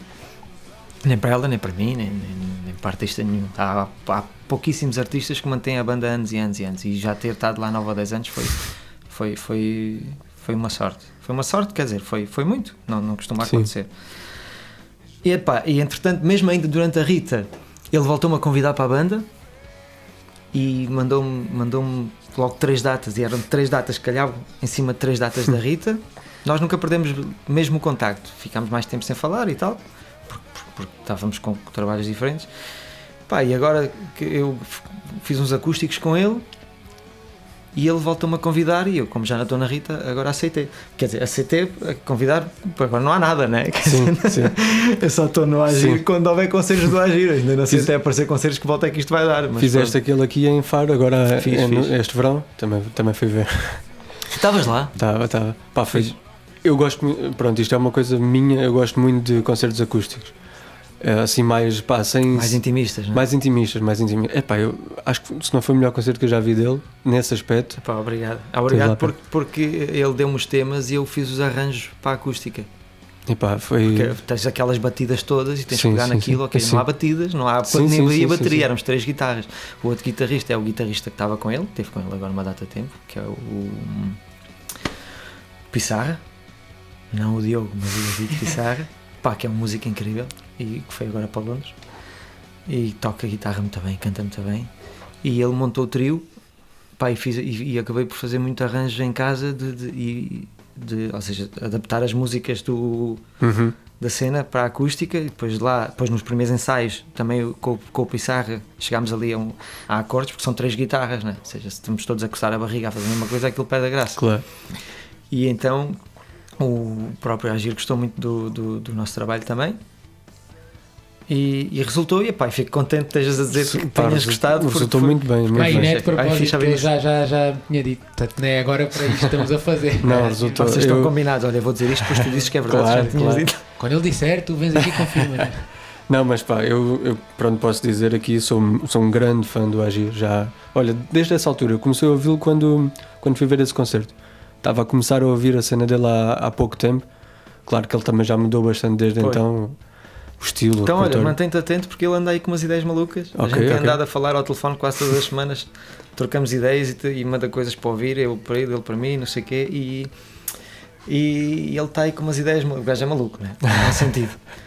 Tinhas assim alguns ídolos de infância, neste caso músicos portugueses? Gente Epá, que tu olha. pensavas, gostava mesmo de trabalhar com esta pessoa um dia. Um deles era o Rui Veloso. Os outros já toquei com quase todos, entretanto. Mas quando estava cá, era a mesma cena do Rui. E eu nunca toquei com ele ao vivo, nem nada, mas já fui à casa dele, já tive o prazer de ir a uma casa dele e fazer umas jams e não sei o quê, e foi muito fixe. Foi realizado um sonho, estás de guitarra e ele ali, estávamos a tocar um blues. Foi tipo E era o que estavas à espera? Correspondeu às expectativas? Sim, nessa altura, ou seja, eu já conheço a banda toda dele e já toquei com quase todos. E já estive no camarim dele uma data de vezes, porque o road manager do Rui Veloso era o road manager dos Cleft. Então a gente tínhamos partilhávamos às vezes uma data de coisas. E não sou amigo do Rui Veloso, não é nada disso. Eu fui à casa dele um par de vezes, convidado, com o Naná Sousa Dias, e fui bem tratado e foi muito fixe fazer uma jam com ele. Mas, assim as pessoas que eu não toquei e gostava de tocar, olha, o Brunhosa. Tenho muito respeito para o Brunhosa. Acho que é um tipo também muito focado, muito inteligente e com muito bom gosto. Quando eu digo bom gosto, tanto a compor como nas bandas que monta. Brunhosa nunca teve uma banda média sequer. As bandas do gajo são todas incríveis. Ele escolhe a malta toda e aquilo funciona, e os arranjos ao vivo são incríveis. A Rita era um nome gigante. Tive o prazer de ter estado 9 ou 10 anos, não sei, precisar com ela e ser diretor musical, cheguei a ser e produzir um disco também, foi uma honra enorme. Agora assim de repente mais portugueses, quando sair daqui vou dizer eu não sei quantos, mas agora não me estou a lembrar assim, mas claro que há uma série de gente também, que adorava e já tive o prazer de tocar, não é? E outros que também, se calhar já estando no meio, já acaba por ser uma cena natural, mas se calhar se fosse há uns anos atrás, por exemplo, o Rui Veloso é um artista mais antigo, como o Brunhosa, mas hoje se calhar tu fazes parte dos Rui Velosos, dos Brunhosas de hoje em dia, só que hoje já estás no meio, né? Por exemplo, já tocaste com a Áurea, ainda há pouco falámos de comédia à la carte, que não é um artista, mas é um espetáculo. Já fiz alguns, sim, comédia à la carte também. Claro, a nível nacional. Se calhar já é tão natural estar lá como estás agora, e daí a ver, se calhar não é tão natural tu dizeres um não, porque acaba por ser sim, acabo já por ter tocado com as pessoas, né? Já estás inserido no meio. Sim, por exemplo, eu lembro-me de ver o Grande Noite e não sei o que, e ver a Wanda Stewart a cantar, a nossa Liza Minnelli, né? e fui tocar com ela há uns meses atrás. E tive uma sensação fixe, tipo fogo, eu me lembro de estar no sofá com a minha avó a ver o Grande Noite, e agora estou a tocar e é um animal de palco, ela tipo, eu acho que ela está um bocadinho, ela não tem o valor que devia, se calhar cá, ela é mesmo uma cena do caraça, não é? Chegou ao ensaio, abriu a boca e com licença. E não é só cantar, é a atitude, a energia, porque cantar, ligas o YouTube e dás um pontapé no chão e saltam, é como tocar guitarra ou outro instrumento qualquer, saltam 200 putos a cantar e a tocar, e as pessoas acham, mas ele canta tão bem, porque é que não está ali? Porque é muito mais do que isso. Tu estás num palco, tem tudo a ver, é uma energia, é uma forma de estar, o cantar afinado é uma coisa, o cativar 10 ou 15 mil pessoas à tua frente é muito diferente, por isso é que o Brunhosa não é um grande cantor e anda aqui há bué de tempo, não é? Claro. São coisas diferentes claro, é como a Rita, primeira vez que eu estou num ensaio e entra a Rita para o ensaio, é um ensaio, a mulher, tu sentes aquela energia, tu levas ali um estaladão e ela vem a rir, mas levas ali um estaladão, tu vê lá, o que é que se passou aqui? Há aqui qualquer coisa. E tu como músico, se não sentes estas coisas, se não sentes estas energias, se não tens este sentido apurado, não és músico, és outra cena qualquer. Tu também dás aulas, não é? Ou sim. Agora não estás a dar? Eu, como quase todos os músicos em Lisboa, ou grande parte, acabamos por dar aulas. Eu dou 2 dias. Eu já tive uma escola em Benfica. Fui sócio-gerente da antiga Valentim de Carvalho. Eu e mais 2 amigos. Tive aquilo durante 7 ou 8 anos. Entretanto saí há pouco tempo também, pá, não sou empresário, não sou mesmo empresário. Não, aquilo que está a funcionar, está fixe, foi uma experiência muito boa. E, entretanto estou só a dar aulas 2 dias por semana, porque o que eu faço, agora não, agora ninguém toca, mas em tempos normais o que eu faço maioritariamente é tocar e trabalho de estúdio, gravar e não sei o quê. Portanto 2 dias de aulas é aquela coisa, pá, para ter aquela coisa certa e fixa e estar fixe. Vou lá dar aulas terça e quarta nos Salesianos do Estoril, no Musicentro, e o resto do tempo é para estudar e praticar e gravar e ensaiar e tocar e ter esse tempo livre. Já falámos um bocadinho sobre isso. Qual foi o efeito da pandemia no teu trabalho, neste caso? Foi a desgraça. Este ano foi um ano quase inexistente, não é? A nível é para esquecer. Pá, eu com as aulas e o facto de não ter filhos, não me posso queixar. A coisa... Quer dizer, posso-me queixar, mas eu tenho colegas, mas pensando em colegas meus, com 2 filhos, em que o pai e a mãe estão no meio artístico, é doloroso de ver as pessoas, às vezes veem a malta a manifestar-se e não... Porque depois só pensam no artista ou no músico, mas claro, os artistas, por exemplo, em tempos de concertos, os artistas são os que fazem mais dinheiro, porque são os artistas, não ganhamos os caixas iguais, não é óbvio? Claro. Mas pá, tu quando vês um concerto a acontecer, tu vês 5 pessoas no palco, e para aquele concerto acontecer, desde o gajo que vai montar o palco aos gajos que vão montar as casas de banho e os camarins pré-fabricados lá atrás, aquilo a rir, estão 50, 60 ou 70 pessoas ali envolvidas, claro, né?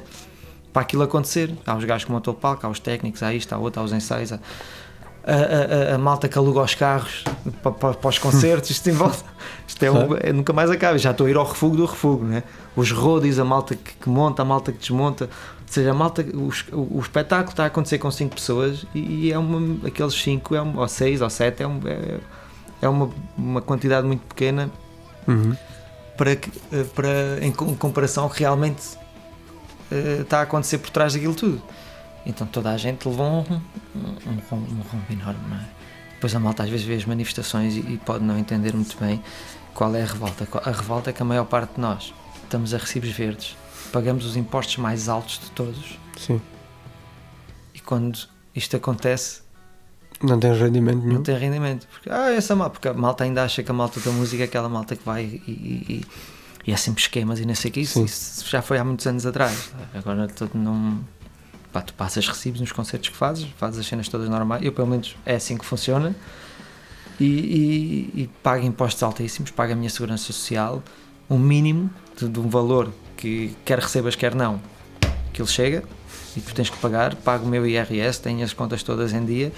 E depois de repente vejo a malta vê-se neste aperto e está toda a subir para o lado, está a ver? Ninguém quer saber. Então, quando é para pagar tudo bem, quando é para receber desaparecem.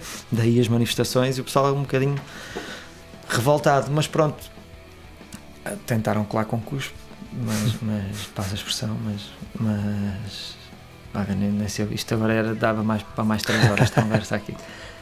Vamos esperar que isto passe e que... Esperar que a vacina venha resolver todos os males. Podemos terminar este assunto e dizer uma coisa que nunca foi dita, que foi: isto foi um ano atípico. Isto foi um ano atípico. Vamos com aqueles clichês todos. Fazer os clichês todos que ouvimos na televisão todos os dias. Além da guitarra, chegaste a aprender... antes disso, já agora, por acaso não tinha aqui apontado e foi um erro meu. Influências, tiveste algumas? Algumas não. Quais as maiores influências que tiveste? Tantas. Olha, eu comecei com a cena do... o blues sempre foi assim a minha base de tudo. Sempre foi onde eu comecei a desenvolver, a tocar, com o B.B. King, o Clapton, o Gary Moore. Primeira vez que eu articulei 2 notas que mais parecidas a um solo, lembro como se fosse hoje. Fiz tan e fiquei assim, tipo, a olhar para a guitarra de nylon. Foi no You Are Wonderful Tonight, do Eric Clapton. Me lembro como se fosse hoje, num quarto que dá para o quintal da minha avó. Lembro como se fosse hoje. Minha mãe e a minha avó estavam a ver a novela e eu estava no quarto sozinho. Não, meu irmão não era nascido, ou já era? Já era, porque já estava naquela casa. Meu irmão já era nascido, mas era bebê, devia estar a dormir. E eu dei 2 notas seguidas que se pareciam um sol que estava num tom, estás a ver? E eu... deu-me assim uma coisa, tipo, uma sensação de um arrepio mesmo. E foram essas influências. Epá, mas depois, claro, fui fã do Malmsteen e do Steve Vai.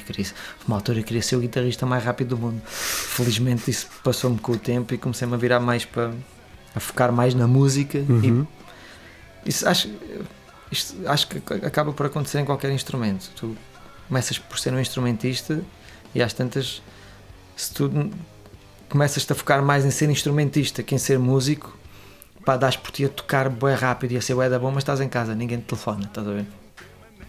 E quando tu metes essa parte um bocadinho, não de lado, que isso tem que estar sempre presente, mas começas a olhar mais para a música e ver o que é que o tema percebe e a perceber, olha, o tema, esta parte aqui está boa, se calhar nem toco. Isso para um guitarrista é uma desgraça. Não, nesta parte não tocas, o que mas tu saberes quando é que não tens que tocar já é meio caminho para seres um músico bom. E começares a virar para esse lado, começas a ter mais trabalho e começas a ser chamado por mais sítios. E acima de tudo, olha, Eric Clapton, pá, foi muito influenciado, embora não se nome muito por música espanhola, pá, por flamenco e não sei o que é que eu ouvia isso, ou flamenco mais pop, e fartei-me de ouvir Ketama. Não estamos loucos, que sabemos lo que queremos. Eu ouvi isso até à exaustão. Quem está aqui na Vila Real é impossível não conhecer isso. Provavelmente ouvi, não sei, uma vez fui para a Monte, né, Bruno? Fui para a Monte ver um concerto da Ninha Pastori sozinho. Tipo, fui sozinho, a Ninha Pastori ia tocar e ninguém queria ir, ninguém passava a cantar aquilo. E às vezes nas excursões da escola também ninguém me deixava pôr cassetes porque diziam que eu ouvia música de velhos, que ia ouvir o B.B. King e o coisa, e toda a gente queria ouvir música para dançar. Claro. Technotronic, pam, Imagina hoje. Pump the jam. E eu só queria ouvir o B.B. King. Nobody tell me. Ninguém queria ouvir aquilo, como é. Só queria batida. Além da guitarra, chegaste a aprender os instrumentos? Sim, pá, olha, virei-me um bocadinho para o bandolim. Comprei uma guitarra de fado. Não atinei muito com a afinação daquilo. Gravo algumas coisas na brincadeira, mas não atinei muito. Não senti a cena. Depois comprei o bandolim e gostei muito do bandolim. Entretanto, comecei a fazer... E pronto, guitarra, toco um bocadinho de bateria, não sei nada especial, na brincadeira. Comecei-me a virar foi para a guitarra, mas com outras afinações. Cena mais blues, open chords e não sei o que, ou seja, afinações mais...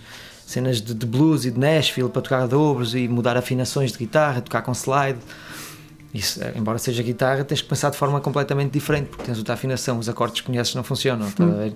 E comecei-me a dedicar mais para isso e fazer encordamentos diferentes na guitarra, ter só cordas agudas e fazer, pá, coisas que o YouTube ajudou tanto. Eu às vezes digo que se tivesse YouTube com 15 anos nunca tinha ido à praia na vida. A sério, porque naquela altura a gente apanhava uma cassete qualquer do pai do Yuri, que o Yuri trazia para a escola com o Aldi Meola, e aquilo rodava 40 casas numa semana para a malta gravar e devorava aquilo até arrebentar com a cabeça do vídeo, como rebentei também com para trás e para a frente. Mas tive muitas influências, pá, assim, desde o blues ao... Nosso amigo Cat Steven. Nosso amigo. Agora entramos nos descontos agora. Ok. Mas é um desconto... Estou a falar muito, se calhar estou a falar muito. Não, é um desconto largo. Tá bom. Mas ninguém vai ouvir isto até ao fim, apanhar uma seca. Já não vem. Mas também há muito antes disso, e estavas a falar desses instrumentos mais recentes, ainda tentaste aprender saxofone. É verdade, não me lembrava. Fui na banda de Castro Marim, uma vez fui com, acho que foi com o Armando, uma coisa assim, tocou no Vídeo Versos, e emprestaram-me um saxofone, e ele veio aquilo para casa e ensinaram-me como é que se fazia a embocadura, acho que é assim que se chama. E eu aprendi aquilo e depois já conseguia tocar os Jardins Proibidos. Uma forma, mas uns Jardins Proibidos coxo e cheio de febre. Não. E me lembro de dizer, e na altura o meu irmão já tinha a bateria e eu punha de janela aberta a estudar saxofone. Esquece, aquilo parecia que estava a vender desde lá. E a vizinha Babita passar e dizer: a tua mãe é pior que você, já não basta ter irmão com a bateria, agora tu com essa corrente.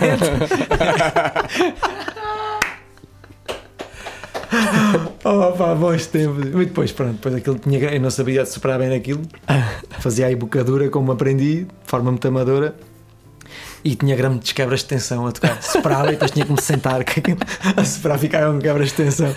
Depois fui devolver o saxofone e desisti. Eu ouvi dizer que também havia aí uma história com o teu irmão e com o Final Countdown. Do meu irmão, do Final Countdown, não. Talvez te desse o Walkman e o comprasses com o Final Countdown para ele ficar a ouvir e não me chateares. O Final Countdown, não era o Final Countdown, pá, era, não me lembro, eu ouvia bué, Tu não ouvias porque compravas ele com isso, compravas entre aspas, toma lá o Walkman, o Final Countdown e não me Pá, não me lembro, ele ouvia na altura, ele teve uma pancada muito pequenino com Dream Theater, que eu ouvia e o gajo adorava. Ele, o Final Countdown contou ele, portanto ainda hoje tem trauma disso e isso já tem mais de 20 anos. Eu ouvi essa cassete Final Countdown até à exaustão, isso me fez bem a mim também, acho eu que me fez bem, se calhar está mal a dizer, olha que não, ele fez assim também. A ele não lhe fez também.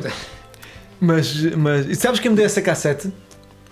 Não faço ideia. O Filipe, como se fosse, é sobrinho da Milu, mas é como se fosse irmão da Milu, que já não está cá. E ele nem sabe disso, mas ele me deu essa cassete dos Europe.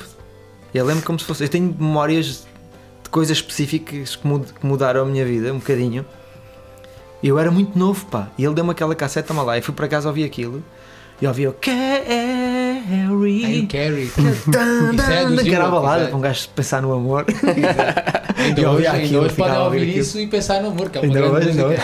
Escorre azeite por todo o lado, mas é um azeite apuradinho. É um azeite bom, daquele mesmo espetáculo. Portanto, o Miguel marcou de maneira diferente. O Miguel teve mais sorte que eu nesse aspecto, porque eu nessa altura já tinha os gostos um bocadinho mais apurados e ouvia o que eu ouvia. Eu ia para o quarto, ouvia música e houve uma altura que ele ouvia Dream Theater e tudo, e depois ouvimos o Smooth do Santana até à exaustão, estás a ver? Dream Theater, Santana não tem nada a ver, ou seja, depois ouvia essas cenas de Katama também, e o Miguel foi ouvindo sempre, mas o Miguel sempre foi a bola, embora ele toque guitarra e bateria, e toca bem, a bola sempre foi a paixão dele. Mas ele é jogador? O teu irmão? Ou foi? Sim, o meu irmão jogou, não, quer dizer, não é profissional, mas jogou aqui no Lusitano, desde pequenininho, com a malta toda. Depois foi para Coimbra, foi para a Académica, mas da universidade mesmo, a equipa universitária, a original, a Académica era da universidade. E ainda ganharam um nacional, foram ao México, ao Mundial, e depois quando veio convidaram aqui para uma equipa aqui de futsal, ele nunca tinha jogado futsal, ao princípio andou ali um bocadinho aos papéis. Depois safou-se e foi para os Sonambos para Tavira e foi campeão nacional o ano passado, acho eu, sim, e foi considerado o melhor jogador do Algarve. Ok. Eu tenho muito orgulho nisso, porque eu nunca joguei a bola, nunca nada, 0-0-0, então ter alguém na família que sabe jogar dá para uma pessoa se redimir um bocadinho. Mas tu praticaste desporto, não? Tudo. Fiz tudo, pá, aquilo que havia para fazer em Vila Real, fiz artes marciais, fiz campo. Fiz basquete. Tinha aqui indicação que tinhas ganho prémios no campo. Fui campeão nacional nos 15, 16 e 17 ou 14, 15, nada 16, especial, ele diz isto como... do meu peso, fui campeão nacional do meu peso e era uma cena de light contact, quer dizer, nunca andei à pancada na minha vida, que eu me lembro, acho eu. E fui federado no campo, fui federado no basquete, gostava muito de jogar basquete. No campo também há pá, um episódio que num treino perdeste a memória. Sim, foi o Pita. O Pita era muito bom de boxe, pá. Era muito bom de mãos. E eu era mais safo com as pernas, que era mais cegonha, era mais assim comprido. E eu, como que eu queria melhorar os braços, entrei numa de treinar mais braços com ele, não me dei hipótese. Me dei 2 selos na testa, fui para a Faro, não conhecia ninguém. O meu irmão era pequenino, queria-lhe bater. O meu irmão era pequenino. Fizeste mal ao meu irmão, o meu irmão pai com 8 anos ou 9. O Pita, coitadinho, um querido, ele não estávamos a treinar, e é que fui naquela, vou treinar mais braços com o Pita, mas pá, o gajo assim fininho, franzino como eu, mas tinha uma cena, era muito bom, pá, muito bom de braços. E pronto. E o que é que fazes nos teus tempos livres atualmente? Quando tens tempos livres? Olha, eu não tenho assim muitos tempos. Olha, eu adoro estar no sofá a ver filmes. Adoro, é uma coisa que adoro. Não acontece muitas vezes, mas eu raramente ligo a televisão e vai logo para o 60, que são os canais 60, 61, o dos Hollywoods, aquela coisa toda, e é filmes. Raramente vejo o RTP. Tens algum género específico preferido? Não, filmes. Às vezes quando estou cansado vejo um filme que já tivesse visto, que é para não pensar muito. Eu também faço isso. E os tempos livres eu aproveito também para estudar, para tocar. Tenho de estudar as minhas coisas, estudar escalas novas, estudar essas cenas das afinações novas, tentar tirar temas difíceis para melhorar um bocadinho a técnica. Estou sempre um bocadinho em cima da cena para não morrer na praia, por assim dizer. Consideras-te um homem de família? Sim, acima até sim. Gostas muito de voltar aqui às raízes também, adoro, não é? Sempre. Adoro vir cá, estar com os amigos antigos. Eu adorava que Vila Real fosse a 1 hora de Lisboa. Pois. Adorava, gosto muito de vir cá. Falo todos os dias com a minha mãe E às vezes fazemos videochamadas e estamos uma hora ao telefone. Mesmo que não quisesses. Mesmo que não quisesse, tens que atender. Que ela fica ali. Com o meu irmão, às vezes combinamos, sim, ou não combinamos, e acontece jantarmos ao mesmo tempo e fazemos videochamada para mim, eu e a minha mãe e o meu irmão, e estamos os três que somos os 6, eu e a minha namorada, a minha mãe e o meu padrasto, e o meu irmão e a namorada. E estamos à mesa com os telefones como se estivéssemos na mesa e estamos a comer. E a última vez, antes de vir, tivemos uma hora e 20 para aí nisto, já com os telefones ligados à bateria, à corrente para carregar a bateria. E a família é tudo. Os amigos vão e vêm, há uns melhores, outros piores, mas a família é o que há de estar sempre presente toda a vida. És uma pessoa de crenças ou de superstições? No teu meio há muito pessoal muito supersticioso. Pá, não ponho muito em causa muita coisa. Gosto de mas já quando vivia em Vila Real nunca fui nas modas que me queriam vender e que me queriam impingir, ou moda disto ou moda do outro. Sempre gostei de pensar um bocadinho por mim. E em relação à religião, não é que não tenha crenças, mas na forma como a contam, não me parece, que eu acredito muito. Acredito que existe uma energia e que existe qualquer coisa, cada um chama o que lhe quiser, chama-lhe o que quiser, e vive bem assim. Ou seja, não, eu acho que se tu não precisas de acreditar em nada divino para seres boa pessoa ou para praticares o bem, claro. Estás a ver? Isso é uma coisa que está cá dentro, porque há gente má e gente boa em todas as religiões, em todas as áreas, em todo o lado, estás a ver?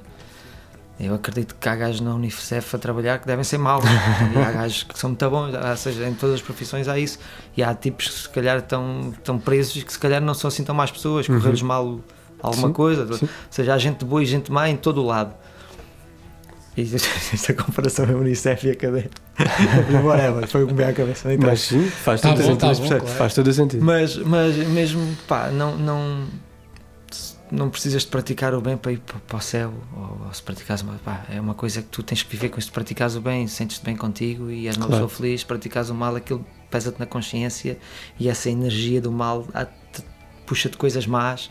E tu vais ser uma pessoa infeliz e não sabes porquê, ou sabes, mas não queres acreditar. E é mais nisso que eu acredito, sabes? A energia boa e a energia má, não tanto em rezas ou esse tipo de coisas. E em termos de superstições, de rituais, tens assim alguma coisa que tu, eu tenho que fazer isto para o concerto me correr bem? Não, às vezes, olha, por exemplo, lá está nas crenças. Às vezes peço força quando vou assim para uma cena mais importante. Peço força às pessoas que já partiram e que eu amava muito. Ao meu avô, à minha avó. Pá, acredito que o meu pai também ajuda um bocadinho. Mas não na forma de pessoa que está no céu, mas sim em forma de energia. Ou seja, eu quero acreditar que alguma coisa deles fica aqui entre nós. Não sei bem o quê, mas alguma energia deles fica aqui entre nós.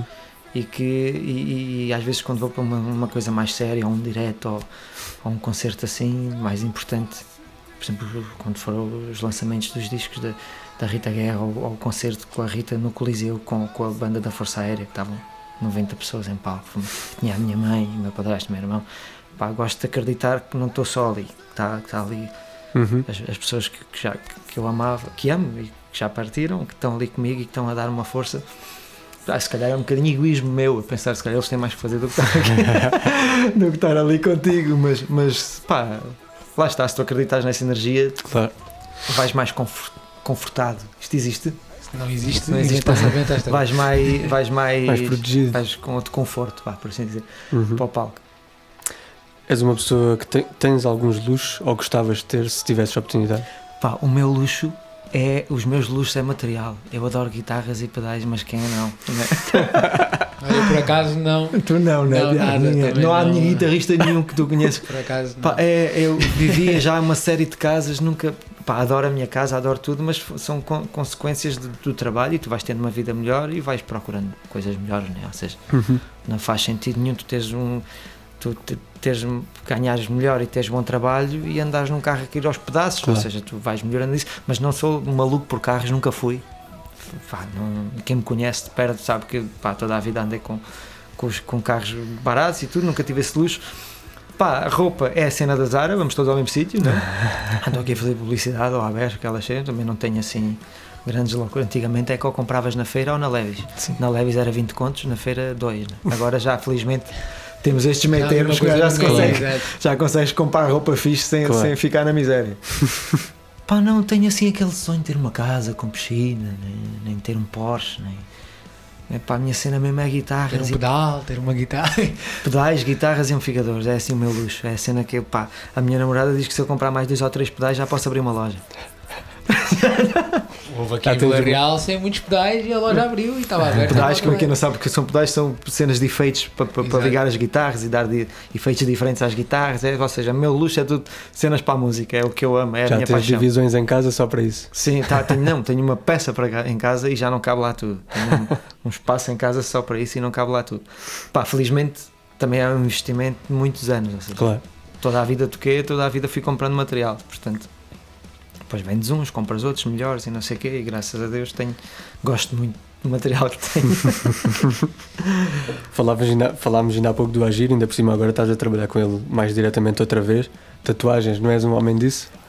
É uma estupidez, porque tipo, dos melhores tatuadores que eu já vi na vida, e eu já viajei um bocado e já conheci muita gente, é o Carlos, que é filho do meu padrasto, é como se fosse meu irmão. Ou seja, eu e o Carlos somos criados juntos desde pequeninos. Pá, e eu acompanho a malta toda, quase toda que toca comigo, está tatuada e tem tatuagem, vai este e vai outro, e eu às vezes comparo tatuagens, e o Carlos é mesmo acima da média, e eu sei o percurso dele. Ele não andou é daqui de Vila Real? É de Vila Real, o meu braço esquerdo, a minha mãe, o braço esquerdo é todo lá. Há cursos de tatuagens, há cursos disto, há cursos do outro. O Carlos é uma cena inata, aquilo nasceu com ele. Ele faz assim porque ele se sente assim. Ninguém lhe ensinou que aquela sombra tinha que ter 200 gramas do que é que seja de tinta. Eu não sei, não se fala assim, estou a dar um tiro no pé, porque eu não percebo nada de tatuagens. Eu percebo na ótica de ver, ou seja, tu sabes olhar para uma cena e sabes. Fogo, há uma diferença aqui. Isto parece um 3D e este é um desenho. Claro. Pá, e a malta toda, eu volto e meio quando estamos a falar de tatuagens, mostro as cenas do Carlos e o pessoal passa-se lá e diz: Mano, que as cenas deste gajo são incríveis. Quem é pá, em Vila Real, é muito longe, não ia lá e não sei o quê. E aí o meu irmão, não tenho uma tatuagem, não tenho medo, não sou contra, não calhou, sabes? Nunca calhou. Certeza que se ele telefonasse, Carlos, tipo, ia lá à casa dele e fazia, claro que fazia, somos família, né?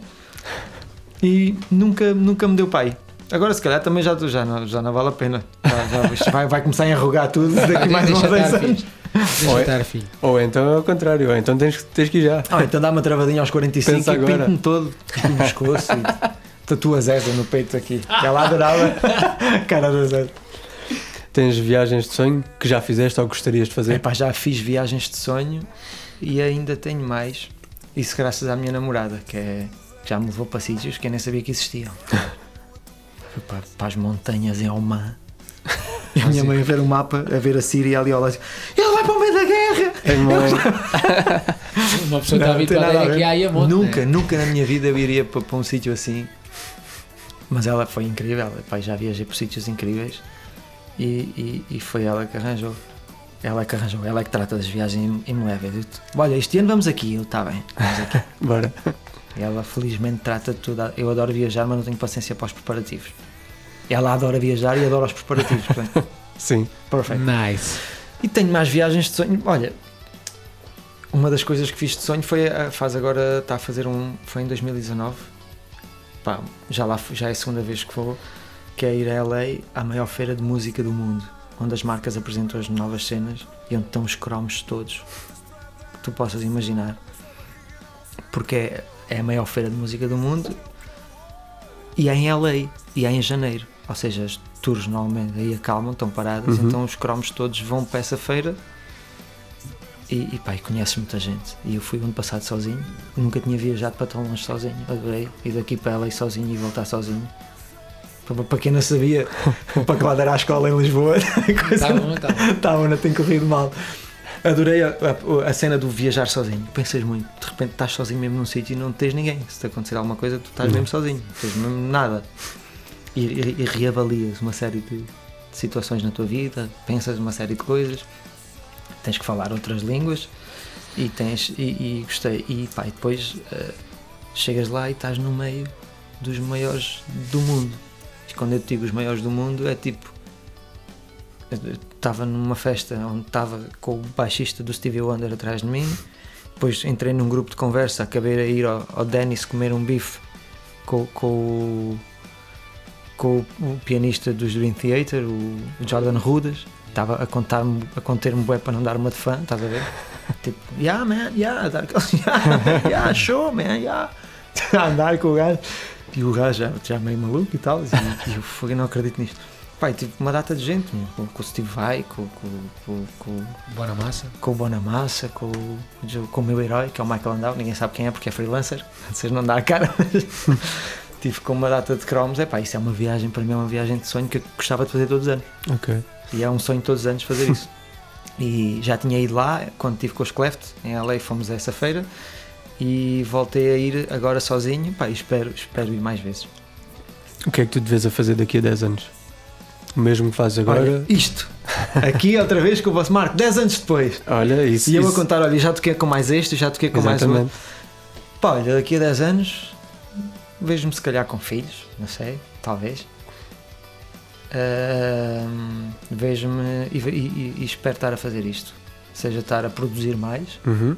Está-me a aparecer trabalhos como produtor, coisas ainda não com artistas da primeira, quer dizer, eu co-produzi um disco da Rita, mas era um disco de covers, uma cena que ela fez com a M80, mas estive a produzir um disco de um artista que ainda não é muito conhecido, que é o João Garcia Barreto. Durante o mês de agosto estive a produzir com o Vasco Teodoro, e o Vasco convidou-me, teve a amabilidade de me convidar e correu muito bem, adorámos o trabalho que fizemos, lá está, a apanharem músicas e dar uma volta àquilo tudo, sempre com medo que o artista não gostasse, e o artista adorou, e pá, houve ali uma energia entre nós os três incrível. Adorei trabalhar com o Vasco, adorei trabalhar com o João Garcia Barreto, e tenho muito orgulho no disco, estamos muito contentes. Espero que apareçam mais trabalhos destes para produzir. Epá, e tocar ao vivo, porque por muita coisa que eu faça de estúdio, por muito que produza, se me tiras o palco, eu morro na praia. É a coisa que eu mais gosto, é estar de guitarra com gente à frente aos pulos e estar a tocar. Adoro. Todos sentimos isso agora, principalmente neste ano. Sabendo tudo o que sabes hoje, tinhas feito tudo igual no teu percurso, ou havia alguma coisa que mudavas? Tinha mudado muito pouca coisa.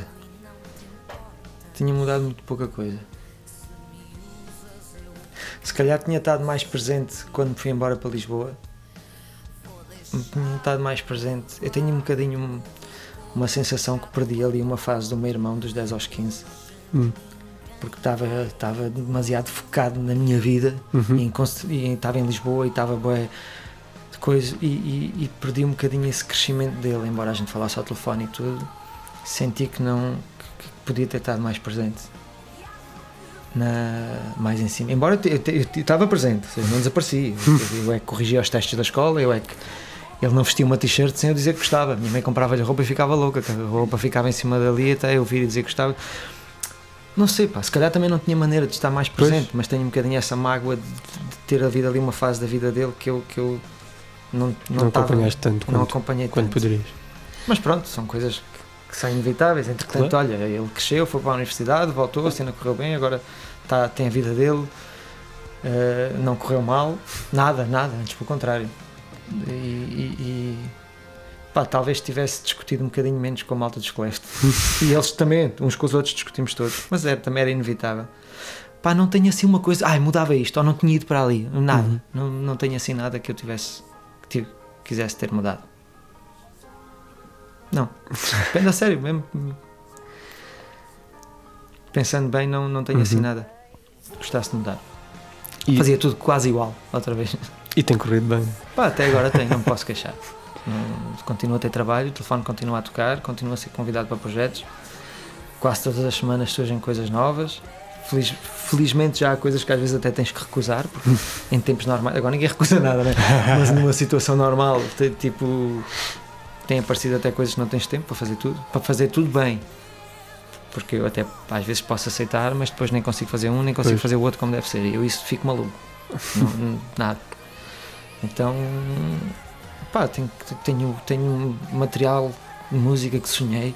Aliás, algum nem sonhei que alguma vez ia ter. Tipo, e pá, não me posso queixar, tenho uma namorada que adoro, que amo de paixão e que me trata muito bem e que apoia tudo o que eu faço na música. A minha família, toda incrível, a minha mãe sempre apoiou isto tudo. À maneira dela, mas sempre apoiou, que ela sabia muito bem, mas tu vais para onde? Mas toca para o quê? Mas esteve sempre presente. E gostam, por exemplo, no caso dos Cleft, gostavam do que tu... A minha mãe gosta de me ver feliz a fazer o que eu faço, embora o estilo da música que a gente fazia rock, não sei o que, não é muito o estilo da minha mãe, né? Mas ela gostava de ver e adorava. Acho que talvez o que eu tenha feito que a minha mãe tenha gostado mais foi mesmo a Rita. Ela ia ver e tipo... Foi ver ao Coliseu e diz que cantava lá dela que se levou chorando, tipo, aquilo era o Coliseu, estava a ver, era uma banda da Filarmónica, a banda da Força Aérea, que são tipo 90 músicos primeira liga, incríveis, aquilo quando arranca aquela gente toda a tocar, não estás a perceber, aquilo é uma loucura. E a minha mãe ver-me no Coliseu com a Rita Guerra, com aquela banda de toda a mulher. Há quem diga que até ao meu irmão lhe caiu uma lagriminha, mas acho que não. Temos que confirmar isso, Miguel. Temos que confirmar isso depois com ele. Mas pronto. Epá, não me posso queixar, olha, tenho tipo altos e baixos, como na vida de toda a gente. Claro. Há pessoas que vão embora que se calhar foram cedo demais e que pensamos nisso, mas a vida leva umas coisas, traz outras. E não tenho assim nada que me arrependa, tenho uma família muito fixe. Gente boa, de bom coração, praticou bem, que me querem muito, tenho bons amigos, não muitos, mas bons. E acredito que a grande maioria deles daqui de Vila Real, não é? Sim, acabas por perder o contacto com alguns, mas os que tu privaste mais e que acompanham a tua vida sem... Como é que é dizer isto? Pronto, que acreditam em mim, que gostam de mim de verdade, continuam sempre como o Tiaguinho, né? Como o nosso Tiaguinho, continuam sempre e claro que fiz muitos bons amigos, foi muito bem recebido lá em Lisboa e tenho muito boa gente que gosta de mim, acho eu, e que me trata muito bem. E pronto, olha, é isto. Estás a fazer de como é que se chama aquilo? O Daniel. A ver se me cai um pingo. Não, a ver se arrancamos a lágrima que o Miguel verteu. Por uma lágrima. A minha mãe adora essa música. Não, pronto, basicamente esta era a última pergunta. Esta de se mudavas alguma coisa ou não. Não. Era o momento de Miguel... Miguel não, desculpa. Daniel Oliveira. E chorar como o Miguel. Mudava tudo, gostava era de tocar acordeão. Ou o tal saxofone. Ou o tal saxofone. A tal corneta. Pronto, Marco, olha, eu não tenho mais nada para te perguntar. Não sei se o Tiago ainda queria dizer alguma coisa entretanto. É pá, agradecer. O Marco... Eu é que agradeço, pá. Este trabalho não... Agradeço, não... Acho que agradeço em nome de muita gente, porque vocês... A nossa terra tem gente muito interessante. E gente muito boa em muitas áreas diferentes. E que às vezes, como, pá, por diversas razões, não tem se calhar o valor ou o reconhecimento que devia ter. E eu acho esta iniciativa incrível, pá. 2 gajos malucos aqui num sótão com 2 ou 3 câmaras, tipo, pá, com os meios que têm, sem qualquer, pá, income, né? Porque isto, vocês estão aqui mesmo de coração, claro. Tipo, podiam já estar no sofá enroladinhos de manta, quentinhos, e estão verdade. Aqui a fazer isto e a dar voz a estas pessoas que fizeram coisas boas e que são boas numa determinada área e que se calhar a maior parte das pessoas não ou então até sabe quem são e não sabem que são de Vila Real, ou então o que é feito daquele rapaz e não sei o que, se calhar o moço já foi campeão do mundo 10 vezes, não sei do que, e ninguém sabe. Ninguém sabe porque não joga a bola, né? Porque o futebol tem sempre mais destaque do que qualquer outra área, como tiveste aquela rapariga do atletismo, não é? Ana Cabecinha, né? Que ficou operada para os Jogos Olímpicos. Sim, para os Jogos Olímpicos. Isso é uma cena incrível, uma moça daqui. Pá, eu acho isso. E se calhar se não fossem vocês a fazer isto, isso ia passar se calhar um bocadinho ao lado. Claro. Pá, e acho que isto é uma iniciativa incrível e pá, devem continuar e estou muito orgulhoso de vocês, a sério. Obrigado. E nós de ti e de convidados que têm percurso semelhante ao teu no... Isto também acaba por ser um bocado o resultado do ano. Portanto, não haver o trabalho na música, né? Pois, é verdade, traz muito coisas boas, pá. Acabou por trazer muitas não, mas traz 1 ou 2 coisas boas para quem, pessoas como vocês fizeram, acabam por se reinventar, ou seja, não dá para tocar vamos arranjar outra cena para nos distrairmos e continuarmos a fazer qualquer coisa de útil e de válido. E eu acho que todo o mérito para vocês. Obrigado. Muito obrigado. Obrigado, Marco, mais uma vez pela tua presença. Obrigado. Quanto a nós, vemos no próximo episódio do Conversas do Ventino. Já sabem, para apoiar o projeto de alguma forma, o nosso canal no Patreon, o canal no YouTube também, a página do Facebook, com conversas, todos eles chamados Conversas do Ventino, e contamos convosco para continuarem connosco a seguir aqui o nosso projeto. Obrigado. Obrigado, pessoal. Sigam-nos, façam like, partilhem. Muito obrigado.